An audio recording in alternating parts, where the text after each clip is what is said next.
تو وہ جو پرابلم بتائے گی پھر اپنے داماد کو آرام سے ریلیکس, بیٹا کوئی بات نہیں, ماشاء اللہ آپ تو اچھے آدمی ہو, ہر گھر میں تھوڑا بہت چلتا ہے, تو کوئی اگر شکایت ہے تو آپ بتائیں, تسلی سے اس کی بات سنو. عین ممکن ہے آپ کو پتہ چلے کہ غلطی بھی اسی کی تھی ہماری بچی کی, اور بلی بھی کس پہ ڈال رہی ہے. یہ ممکن ہے, آپ کی بیٹی ہونا اس کی علامت نہیں ہے کہ وہ دودھ سے دھلی ہوئی ہے, اس سے کوئی غلطی ہو ہی نہیں سکتی. یہ کامن مسئلہ ہے. تو عین ممکن ہے کہ غلطی کس کی ہو, آپ کی بچے کی غلطی ہو. تو اس میں پھر یہ کہ آرام سے بچی کو سمجھاؤ, اس کو سمجھاؤ وغیرہ وغیرہ, اور بچی کو باغی مت بناؤ. کوئی ویلڈ پوائنٹ سامنے آئے نا, بعض دفعہ ویلڈ پوائنٹ ہوتا ہے. مثال کے طور پر بچی کہہ رہی ہے کہ 6 مہینے سے اس نے خرچہ ہی نہیں دیا ہے.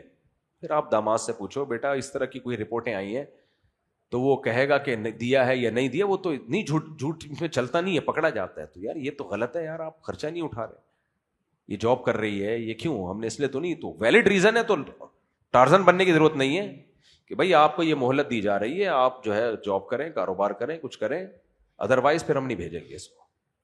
سمجھ میں آ رہی ہے بات؟ اچھا, بلا وجہ مار رہا ہے, خام خواہ میں مار رہا ہے. بعض دفعہ یہ بھی ہوتا ہے ایک تھپڑ لگا ہوتا ہے, غلط ہے, میں نہیں کہہ رہا بیوی کو مارنا اچھی بات ہے, لیکن اس کو ایسا بنایا ہوتا ہے, اور یہ ادھر گدے بیٹھے ہوئے ہوتے ہیں, ہاتھ کیسے اٹھایا اس نے, ہاتھ کیسے اٹھا دیا. کیا کر رہا ہے پاگل کے بچے, غلط ہے, نہیں اٹھانا چاہیے, آرام سے ریلیکس. کیونکہ اچھا ہمیں یاد ہے ہم چھوٹے بچے تھے نا, تو ہم جب آپس میں بہن بھائی لڑتے تھے تو اس میں یہ ہوتا ہے کہ چھوٹے کو اگر بڑا تھوڑا سا مار دے نا, تو چھوٹے نے بڑے کو جب پٹوانا ہو, چھوٹا چاہتا ہے کہ بڑا پٹے, تو چھوٹا اس تھوڑے سے پہ چیختا بہت ہے, ہاں ہو.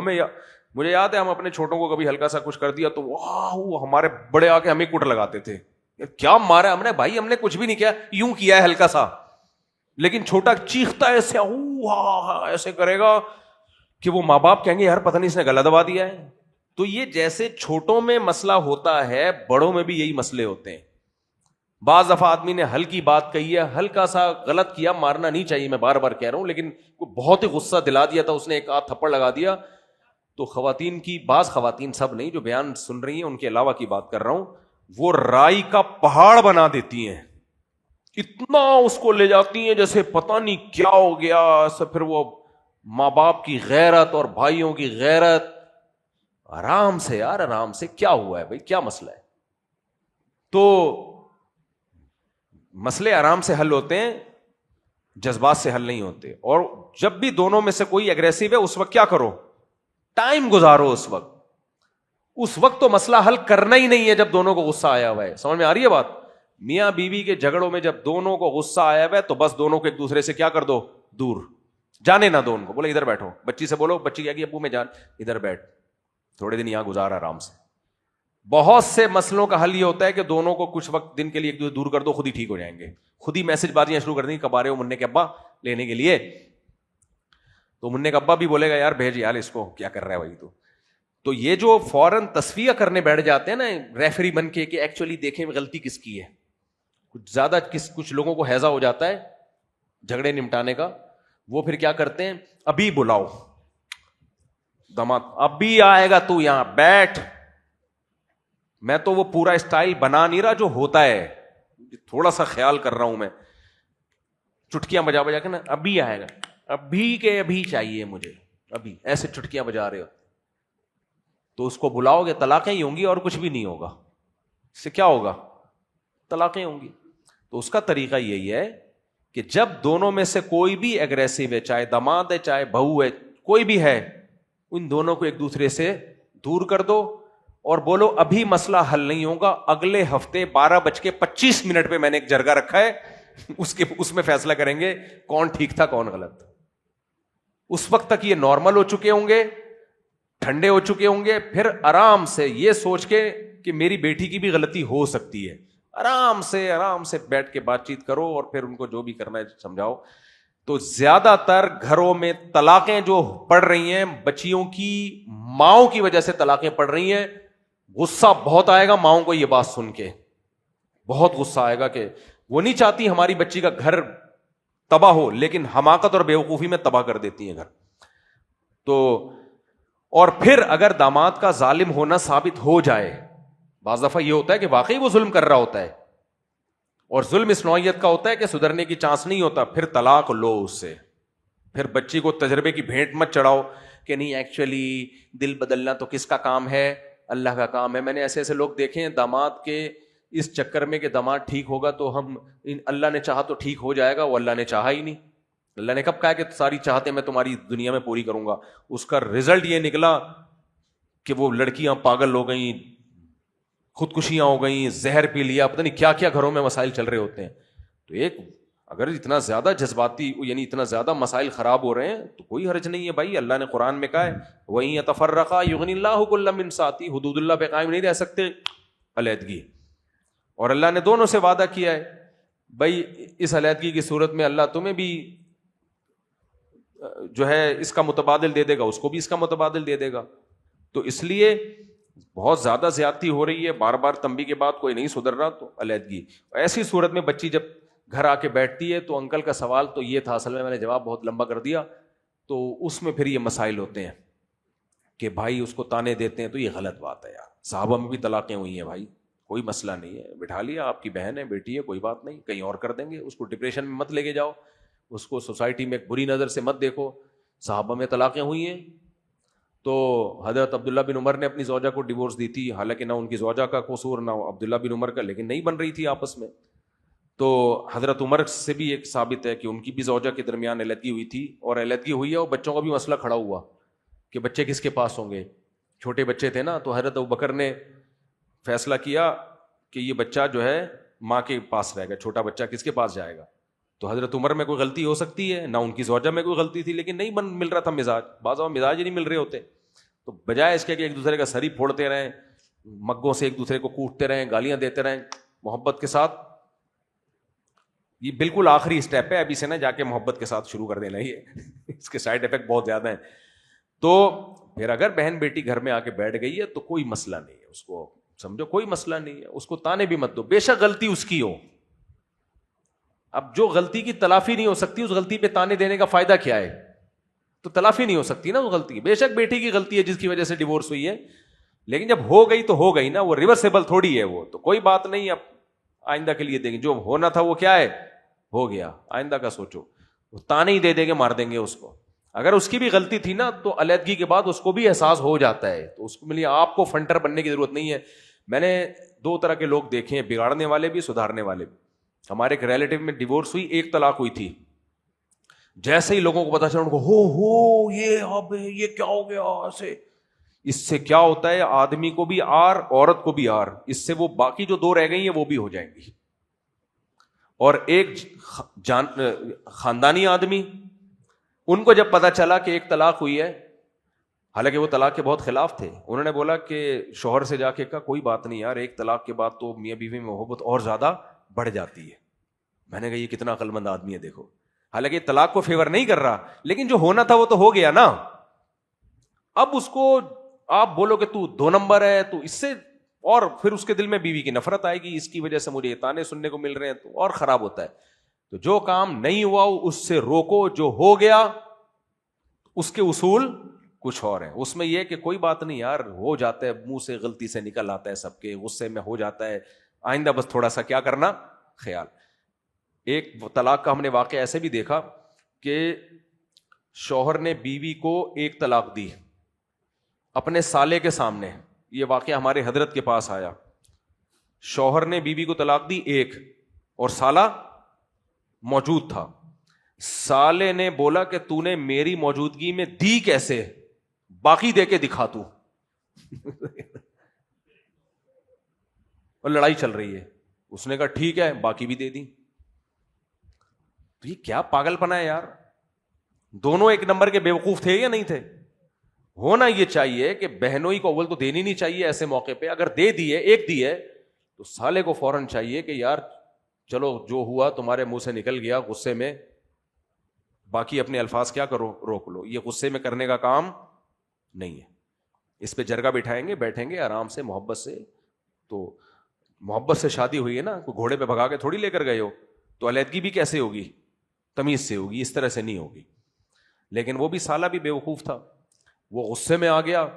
وہ سالہ ہی آیا ہوا تھا حضرت سے مسئلہ پوچھنے کے لیے ہمارے حضرت کے پاس, کہنے لگا کہ میرے بہنوں ہی نے ایسے کہا کہ ایک دی ہے تو مجھے غصہ آ گیا, میں نے کہا مرد کا بچہ ہے, دوسری بھی دے کے دکھا, تیسری بھی دے کے دکھا. وہ پھر اس کو اپنی غیرت, وہ بھی پاگل, اس نے بھی دوسری بھی تیسری بھی. اب جب 3 طلاقیں ہوئی ہیں, بہن تو ادھر ہی آ کے بیٹھ گئی نا بچوں کے ساتھ. اب بہن رو رہی ہے شوہر کو یاد کر کے کہ بھائی اتنا برا نہیں تھا کہ تم نے کمبخت طلاقیں دلوا دیں. اب روتا پھر رہا ہے, حضرت کے پاس آیا. حضرت اتنے پریشان تھے کیونکہ حضرت کے جاننے والوں میں تھا وہ کوئی. وہ حضرت نے بتایا کہ یہ کیا, اتنا ٹینشن میں گئے ہوئے تھے حضرت بھی کہ کیا پاگلوں نے حرکت کی ہے.